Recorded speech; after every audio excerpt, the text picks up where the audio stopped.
परम सत्कार्यो गुरु प्यारी सात संगत जी राधा स्वामी जी। संगत जी, आज हैदराबाद में हजूर जी ने संगत से सवाल जवाब का सिलसिला रखा जी। लगभग 1 घंटा 20 मिनट तक सवाल जवाब हुए जी। इसके अलावा हजूर जी ने लगभग 20-25 मिनट कार से दर्शन दिए और करीब आधा घंटा सत्संग भी हुआ जी। सवाल जवाब के दौरान हजूर जी ने आज संगत को कह दिया कि मैं किसी का पिता नहीं हूँ, मुझे पिता मत बुलाओ। संगत जी, पूरी बात आपको इसी वीडियो में हम बताएंगे जी। आज हजूर जी ने संगत को हंसाया भी बहुत और एक ऐलान करते हुए हमें हमारी असलियत भी बताई कि हम गुरु से कितना प्रेम करते हैं, कितना विश्वास करते हैं। सब कुछ आपको इस वीडियो में पता लग जाएगा जी। आज के कार्यक्रम की शुरुआत पाठी जी के सत्संग से हुई, जो लगभग आधे घंटे चला जी। इसके बाद सवाल जवाब शुरू हुए जी। सबसे पहले जो शब्द गाया गया वो था, सदगुरु है रंगरेज चुनर मेरी रंग डाली। आइए अब ज्यादा देर न करते हुए आज 30 अगस्त हैदराबाद के सवाल जवाब सुनते हैं जी। बस संगत जी से एक बेनती है कि आप संगत के अपने इस रूहानी सफर चैनल पर आए हो तो आज के सवाल जवाब पूरे सुनकर ही जाना जी। एक लड़के ने हजूर जी से सवाल किया, हजूर जी, श्री कृष्ण ने गीता में 98वें अध्याय में कहा था कि भक्ति ऐसी करनी चाहिए, उनकी शरण में आ जाना चाहिए। इसका सही मतलब क्या है? हजूर जी ने उत्तर दिया, बेटा, ज्ञान हमें एक हद तक ही ले जा सकता है। समझ केवल पढ़ने से नहीं आती। असली रचना की पहचान तब होती है जब हम सदगुरु के बताए हुए अंदरूनी मार्ग पर चलना शुरू करते, चाहे कोई हमारे साथ हो या ना हो। सदगुरु तो हर हाल में हमारे साथ ही होते हैं। इसीलिए हमें अपना लक्ष्य मजबूत रखना है। ताकत मालिक खुद देता है। मालिक की ओर बढ़ने के लिए शक्ति इस शरीर की नहीं, उस परमात्मा की देन है। वही शक्ति शब्द में बसी है। जब हम शब्द से अपनी लीफ जोड़ेंगे तब ये अहंकार का पर्दा हट जाएगा। फिर वही भाई बोलने लगा, हजूर जी, राम जी जब शबरी के झूठे बेर खाने आए थे तो शबरी ने तो वर्षों इंतजार किया। लोग तो कहते थे कि राम जी कहाँ आएंगे, पर शबरी का विश्वास अटूट था। क्या संत मत में चलने वाले लोग भी ऐसी पागलपन जैसी बातें करते हैं? हजूर जी ने बड़े ही प्रेम से समझाया जी। वो पागलपन नहीं था, बल्कि गहरे प्रेम और विश्वास की मिसाल थी। शबरी ने अपने गुरु पर भरोसा रखा और वही भरोसा राम जी को खींच लाया। संत मत में भी यही बात है। इस मार्ग पर प्रेम और विश्वास से चलना है। जब भरोसा होगा, मालिक जरूर कृपा करेगा। हजूर जी ने आगे कहा, देखो, सिर्फ ज्ञान सुनकर या किताब पढ़कर विश्वास पक्का नहीं होता। जैसे अगर मैं मिठाई तुम्हारे सामने रख दूं और तुम्हें खाने को दिए बिना ही पूछ लूं कि कैसी है मिठाई, तो तुम आदर से तो सिर हिला दोगे, लेकिन मन में शंका रहेगी कि वाक्य में मीठी है या नहीं। जब तक तुम उसे खाओगे नहीं, तब तक यकीन नहीं होगा। इसी तरह जब तक हम अनुभव नहीं करते, तब तक ज्ञान अधूरा रहता है। फिर हजूर जी ने आगे समझाया, स्कूल में भी ऐसा ही होता है। पहले किताबों से विज्ञान पढ़ते हैं, फिर प्रयोग करते हैं। प्रयोग करने के बाद ही बात दिल तक उतरती है। संत मत का मार्ग भी ऐसा ही है। सत्संग से ज्ञान मिलता है, लेकिन जब हम भजन सिमरन में उतरते हैं और अनुभव करते हैं, तब पूरा विश्वास बैठता है कि ये रास्ता सच्चा है। फिर आगे एक बहन जी ने हाथ जोड़कर हजूर जी से सवाल किया। कहा, आपकी दया से हम 40 लोग यहाँ संगत में आए। फिर वो भावुक होकर हजूर जी से कहने लगी कि हजूर जी, मैं बहुत पापी हूँ। और फिर वो बहन अपने घर का हाल सुनाने लगी। कहने लगी, मेरा घर तो ठीक है, पति एडवोकेट है, मालिक की कृपा से सब कुछ है। बस दुख इसी बात का है कि मेरे पति सत्संग में नहीं आते। हजूर जी ने बहुत ही धैर्य से समझाया, बेटा ये रास्ता किसी को जबरदस्ती खींचकर नहीं दिखाया जा सकता। जब उसके भीतर से प्रेरणा जगेगी तब वो अपने आप खींचा चला आएगा। जैसे भूख लगने पर इंसान खुद ही रोटी की ओर बढ़ता है, वैसे ही जब मालिक की तलाश भीतर उठेगी तो वो स्वयं ही यहाँ आएगा। आपका काम केवल इतना है कि घर का माहौल प्यार और शांति से भरपूर बनाए। अच्छी करने से माहौल बनेगा, सिर्फ बातों से नहीं। संत मत की बुनियाद प्रेम और इंसानियत पर टिकी है। असल मकसद ये है कि हमें मालिक ने इंसान बनाकर क्यों भेजा है, हम वही निभाएं। एक अच्छी पत्नी बनने की कोशिश करें, वही सबसे बड़ी सेवा होगी। फिर यही बहन जी आंसू भरकर कहने लगी, हजूर जी हमने बहू को बहुत ही प्यार से घर में लाया था, लेकिन उसने तलाक ले लिया। ऐसा क्यों हो जाता है? हजूर जी ने बहुत ही प्यार से उत्तर दिया, हम सिर्फ अपने आप को संभाल सकते हैं, दूसरों को नहीं। किसी को कंट्रोल करना हमारे हाथ में नहीं है। हमें दूसरों की परख नहीं करनी चाहिए। जो भी घटता है मालिक हमारे भले के लिए ही करता है। इसीलिए आप अपनी तरफ से अच्छी सास बनने की कोशिश कीजिए। और हाँ, किसी के बारे में जजमेंट मत बनाइए। फिर आगे एक भाई ने हजूर जी से सवाल किया कि हजूर जी मैं नागपुर से आया हूँ, मैंने हजूर महाराज जी से नामदान लिया था। अब जब मैं ध्यान करता हूँ तो उनकी छवि ही सामने आती है, आपकी या बाबा जी की नहीं आती। तो मुझे किस रूप की कल्पना करनी चाहिए, बाबा जी की या आपकी या हजूर महाराज जी की? हजूर जी ने प्यार से समझाया, देखो बेटा, जब जब संत महात्मा आते हैं समय के साथ उनका शरीर रूप बदलता है, लेकिन असली संत कोई रिवाज या नियम नहीं तोड़ते, क्योंकि परमात्मा के बनाए नियम अटल होते। कोई महापुरुष सदा इस शरीर में नहीं रह सकता। जैसे हम सबको एक दिन जाना है, वैसे ही संत भी शरीर त्यागते हैं। हमें शरीर के साथ नहीं, आत्मा के साथ जुड़ना है, अंदर से जुड़ना है। असली बात यह है कि हम हजूर महाराज जी और बाबा जी की शिक्षा और संदेश को जीवन में उतारें। हमें सोचना ये है कि महाराज जी ने हमें क्या समझाया था, बाबा जी ने हमें किस और मोड़ा था। उनका मूल संदेश एक ही है, नाम और भजन सिमरन। गुरुओं का यही हुक्म है। नानक साहब भी कहते हैं, एको नाम हुक्म है, सतगुरु दिया बुझाए जियो। फिर आगे एक भाई ने बड़ी ही विनम्रता से हजूर जी से सवाल किया कि हजूर जी मेरा तो कोई सवाल ही नहीं है, सदगुरु तो रास्ता दिखाने वाले होते हैं। हजूर महाराज जी भी यही फरमाते थे कि हम तो उस मालिक के हाथ की मोहरे हैं। फिर भी वो भाई कुछ उलझन में बोला, हजूर जी हम तो काल के दायरे में बंधे हुए हैं, मैं बहुत दबाव महसूस करता हूँ, समझ ही नहीं आता कि मुझे क्या करना चाहिए और क्या नहीं। उसकी बातें इतनी घुमावदार थी कि खुद ही कंफ्यूजन पैदा कर रही थी। हजूर जी मुस्कुराए और कहने लगे, बेटा तुम्हारा प्रश्न साफ नहीं हुआ, लेकिन एक बात याद रखना, इस जीवन में सबसे जरूरी है कि तुम अभी जवान हो, पहले अपने पैरों पर खड़े हो, साथ ही संत मत की खोज को मत छोड़ो। हमेशा ये सवाल अपने भीतर जिंदा रखना कि हमने जन्म क्यों लिया है, हम इस धरती पर आए ही क्यों। जब अनुभव मिलेगा उसी के साथ तुम्हें उत्तर भी मिल जाएगा। ठीक है, हम सब काल के घेरे में हैं, लेकिन शक्ति तो वही मालिक देता है, उसी ताकत से हम असलियत की पहचान करते हैं। फिर समझाते हुए हजूर जी ने कमल के फूल का उदाहरण दिया जी। कमल गंदे पानी में उगता है, उसकी जड़ें कीचड़ में होती है, फिर भी वो अपनी खुशबू पूरे वातावरण में फैलाता है।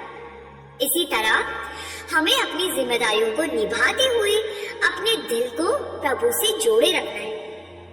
फिर आगे एक और भाई ने प्रश्न किया जी कि हजूर जी जीवन में क्या करना चाहिए, शादी करनी चाहिए या नहीं? हजूर जी मुस्कुराए और कहने लगे, अपनी पत्नी की सुनो, ये सुनकर उस युवक ने कहा, हजूर जी वो तो होने वाली है, अभी पत्नी बनी नहीं है। ये सुनकर संगत बहुत हंसी थी जी। हजूर जी ने भी मुस्कुराते हुए कहा, जब उसकी सुनोगे तब अपने आप जिंदगी की समझ आ जाएगी। ये सुनकर संगत ठहाकों से गूंज उठी थी जी। फिर हजूर जी ने गंभीर होकर कहा, शादी जिंदगी में एक प्लेटफॉर्म तैयार करती है। हाँ, शादी जरूर करनी चाहिए। मेरी तरफ से तुम्हें शुभकामनाएं। जैसे ही उन्होंने कहा बेस्ट ऑफ लक, संगत फिर से खिलखिलाकर हंस पड़ी जी। हजूर जी आगे कहने लगे, देखना जब वो तुम्हें आवाज मारेगी तो तुम चुपके से भजन सिमरन में बैठ जाया करोगे ताकि वो पुकारे ही नहीं। फिर आगे किसी भाई ने सवाल किया, हजूर जी बाहर की सेवा करना क्यों जरूरी है? हजूर जी ने मुस्कुराकर कहा, बेटा हमारी रोजमर्रा की जिंदगी अलग अलग कामों में उलझी रहती है। हम रिश्ते निभाते हैं, कारोबार करते हैं, परिवार में व्यस्त रहते हैं और इसी भाग दौड़ में अक्सर उस मालिक को याद करना भूल जाते हैं। सेवा का मतलब है उस प्रभु को याद करने का अवसर मिलना। जब हम संगत से मिलकर सेवा करते हैं तो हमें बार बार उस परमात्मा की याद आती है।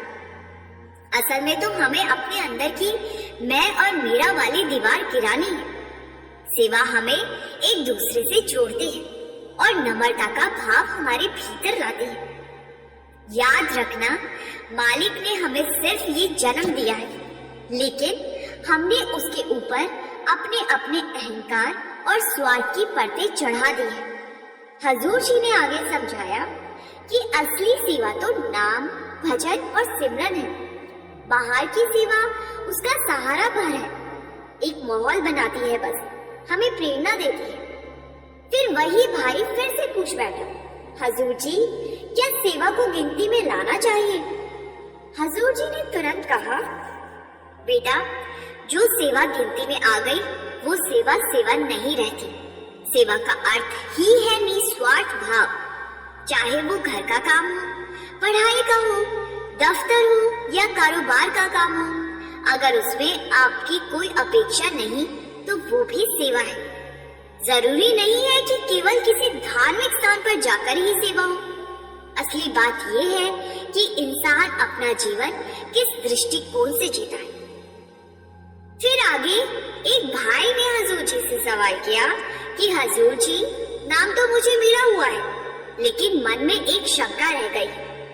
जब उस समय बाबा जी मेरे सामने से गुजरे थे तो मैं उनके अच्छे से दर्शन ही नहीं कर पाया। नामदान के समय ये क्यों हुआ? हजूर जी ने समझाया, बेटा नामदान का असली रिश्ता तो आत्मा और प्रभु के बीच का है। नामदान के वक्त संत महात्मा हमें केवल युक्ति सिखाते ताकि हम उस अंदरूनी मार्ग को पहचान सकें। असली जुड़ाव तो आत्मा का उस मालिक से होता है। फिर हजूर जी ने मुस्कुराकर उससे मजाक में पूछा, अच्छा शादी हो गई तेरी? और ये सुनते ही संगत हंसने लगी थी जी। फिर आगे किसी ने हजूर जी से सवाल किया, हजूर जी जिंदगी में बैलेंस कैसे रखा जाए? हजूर जी ने कहा, हमारी बुनियाद प्रेम और प्यार पर टिकी होनी चाहिए।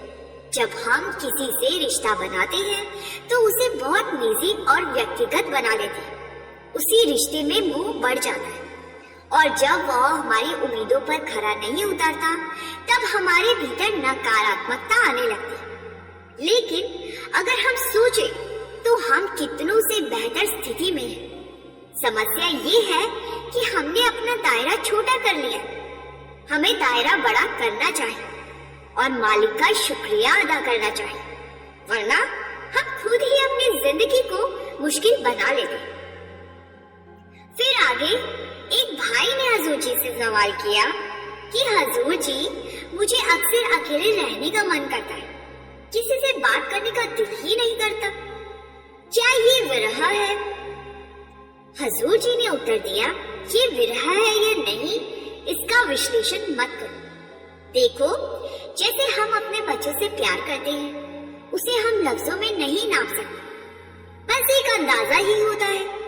वैसे ही ये भावना भी है। अगर हम चाहें तो इसे विरहा नाम दे दें, लेकिन असल में ये मालिक की तरफ ले जाने वाली ताकत है। हमें केवल इतना करना है कि इस समय का उपयोग भजन सिमरन में करें। अगर हम 1 महीने तक लगातार उसी समय पर सिमरन करें तो मन खुद ब खुद उसी वक्त सिमरन करने लगेगा। हजूर जी ने आगे कबीर साहब की बानी से समझाया जी, मन एक है, चाहे जहां लगाए, चाहे गुरु की भक्ति करे, चाहे विष कमाए। फिर हजूर जी ने कहा, जिंदगी में कोई भी मकसद हासिल करना हो तो मेहनत लगती है। परमारथ के लिए हमें पहाड़ों में जाकर बैठने की जरूरत नहीं होती।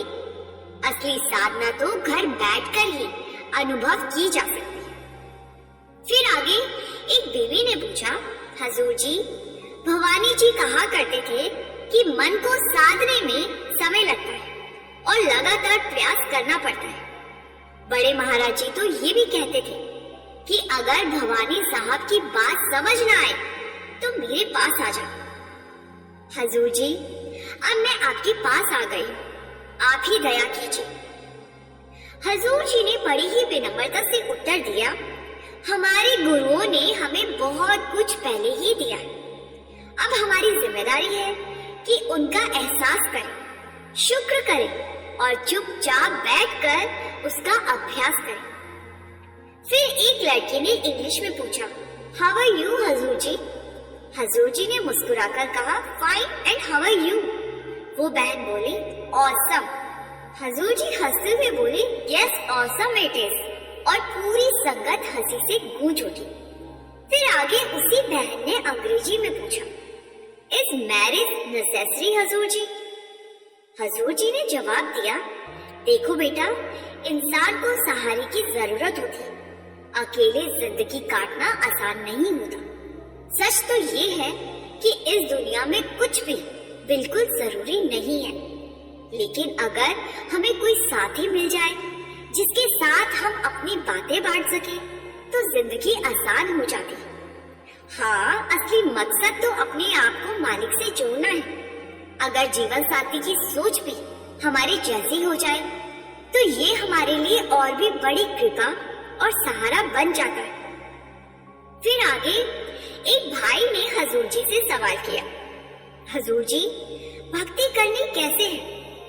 हजूर जी ने कहा, सबसे पहले इंसानियत के रास्ते पे चलो। मालिक ने हमें इंसान बनाया है, धर्म मजहब तो हमने खुद गढ़ लिए हैं। असली साधना ये है कि शांत होकर भीतर बैठो और प्रभु का ध्यान करने की कोशिश करो। सबसे बड़ी दिक्कत यही है कि हम चैन से बैठ ही नहीं पाते।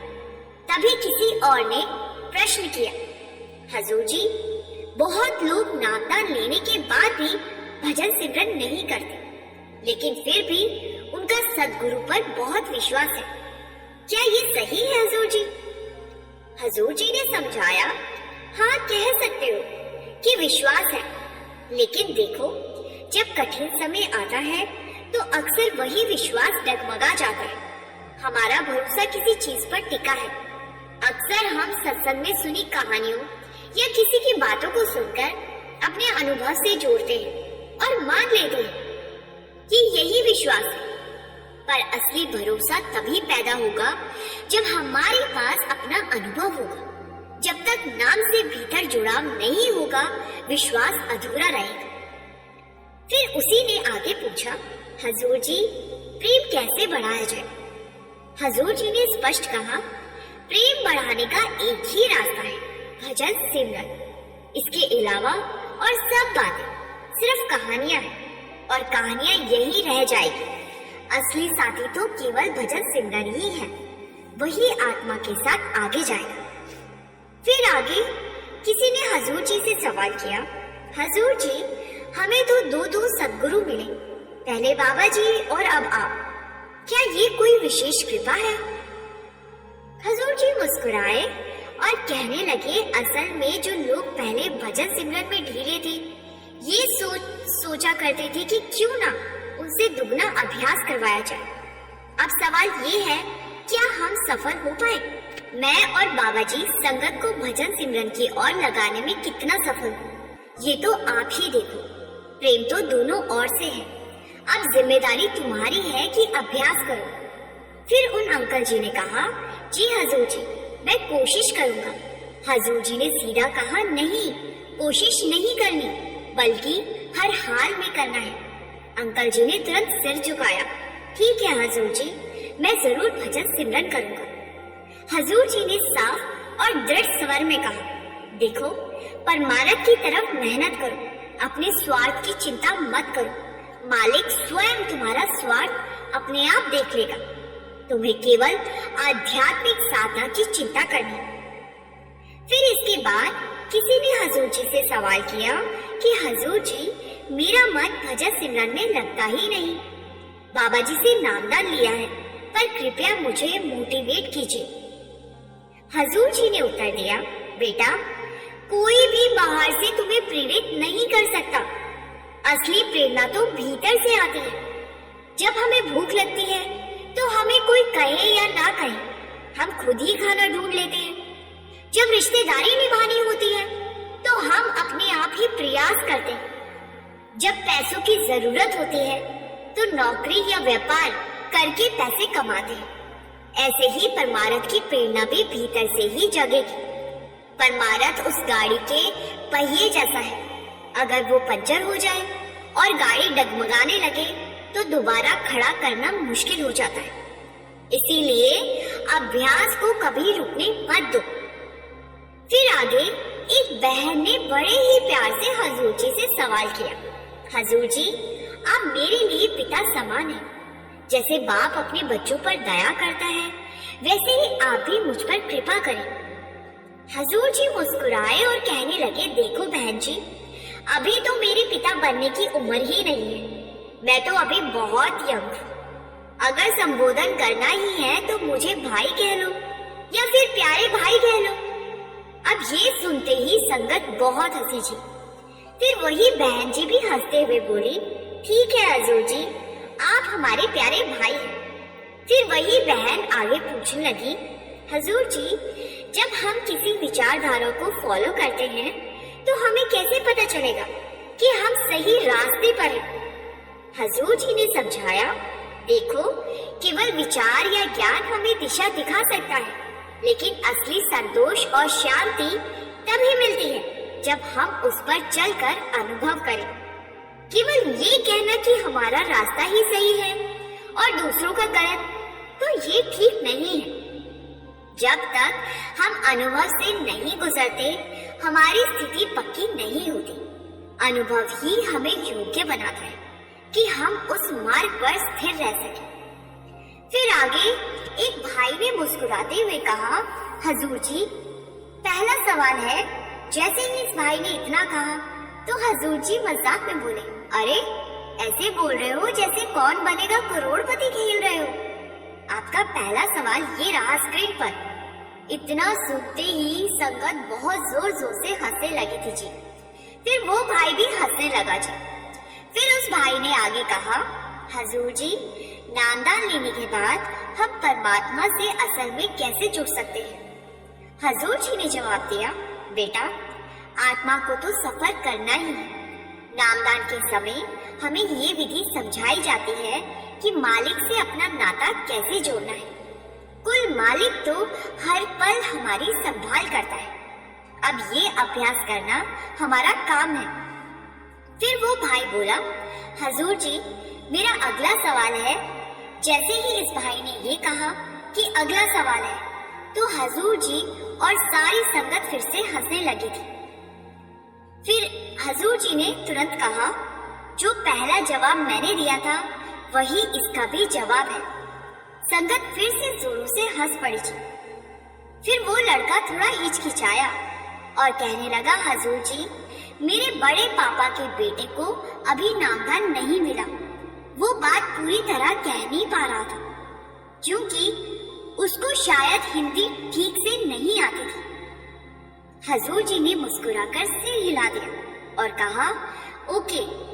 फिर आगे एक बहन ने प्रश्न किया, हजूर जी, मैं अपनी भक्ति पूरी तरह नहीं कर पाती, दुनियावी कामों में उलझी रहती। हजूर जी ने बड़ी नरमी से कहा, देखो, तुम्हारे घर में प्रेम और दया का माहौल है। मालिक हमें कभी जज नहीं करता। असल पहचान तो हमें खुद करनी है। अगर तुम भीतर से खुश हो तो समझ लो मालिक भी खुश है। हमें अपने दायरे में रहकर ही मालिक से रिश्ता जोड़ना है और समय में से बस 2.5 घंटे उसे देने हैं। मालिक ने जो 10% वक्त मांगा है वो इसीलिए ताकि हमें ये एहसास रहे कि मालिक हर पल हमारे संग है। जब हम जीवन में अनुशासन लाते हैं तभी आगे बढ़ पाते हैं। फिर वो बहन थोड़ी भावुक होकर बोली, हजूर जी, मैं बहुत कमजोर हूँ, बैलेंस नहीं कर पाती। अंदर डर बैठ गया है कि कहीं अपने सदगुरु को खो ना दूं। हजूर जी ने कहा, अगर तुम्हारे मन में ये सोच जग चुकी है तो इसे छोड़ना नहीं, इसे संभाल कर रखना।